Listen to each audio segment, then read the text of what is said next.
কি হচ্ছে ফুটবলে, একের পরে এক ফুটবলের উত্তেজনা মুহূর্ত। কিছুদিন আগেই দেখলাম এল ক্লাসিকো, এবার আবারও দেখতে চলেছে হাই ভোল্টেজ ম্যাচ। ভিনি রাফিনহারা মাঠে নামবেন ফুটবল নিয়ে যুদ্ধ করতে। রিয়াল মাদ্রিদ ও বার্সেলোনা দুই দল মাঠে নামবে ট্রফি জিততে। এবার স্প্যানিশ সুপার কাপের ম্যাচে মুখোমুখি হতে যাচ্ছে রিয়াল মাদ্রিদ বনাম বার্সেলোনা। প্রথম শুরুর ম্যাচে এফসি বার্সেলোনা অ্যাটলেন্টিককে হারিয়ে ফাইনাল নিশ্চিত করেছে। অপরদিকে রিয়াল মাদ্রিদ মার্কোকে 3-0 গোলের ব্যবধানে হারিয়ে ফাইনালে রিয়াল মাদ্রিদ। তাই তো এইবার ফাইনালের মঞ্চে দেখা হচ্ছে রিয়াল মাদ্রিদ বনাম এফসি বার্সেলোনা। আজকের ভিডিওতে দেখব এই ম্যাচের সময়সূচি এবং ম্যাচটির পরিসংখ্যান।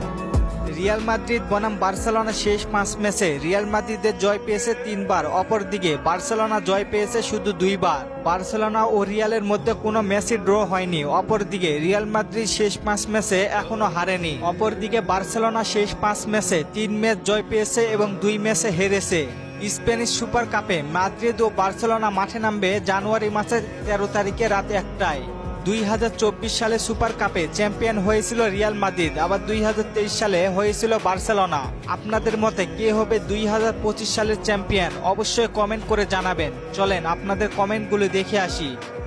আব্দুল্লাহ ভাই কমেন্ট করেছে, আর্জেন্টিনার বিপক্ষে রিসালিসন কি খেলবে? ভাই রিসালিসনের আপডেট পাওয়া যাচ্ছে না, এই মুহূর্তে আমি কিছু বলতে পারতেছি না। রিসালিসন যে কোনো আপডেট পেলে আমি অবশ্যই আপনাদের জানাবো।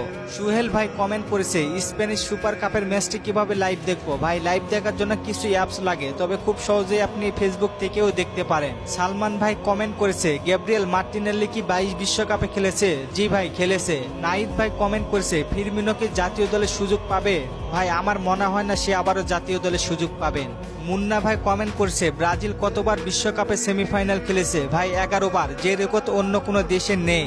রোমান ভাই কমেন্ট করেছে, নেইমার আল হিলালের হয়ে কবে মাঠে নামবে? ভাই সে পুরোপুরি সুস্থ, তবে এখনো সিদ্ধান্ত কোচের উপরে। ধন্যবাদ সবাইকে কমেন্ট করার জন্য। আর আপনাদের নতুন কোনো প্রশ্ন থাকলে কমেন্ট করতে পারেন, পরবর্তী ভিডিওতে রিপ্লাই করব। আর অবশ্যই নাম দিয়ে কমেন্ট করবেন। ধন্যবাদ।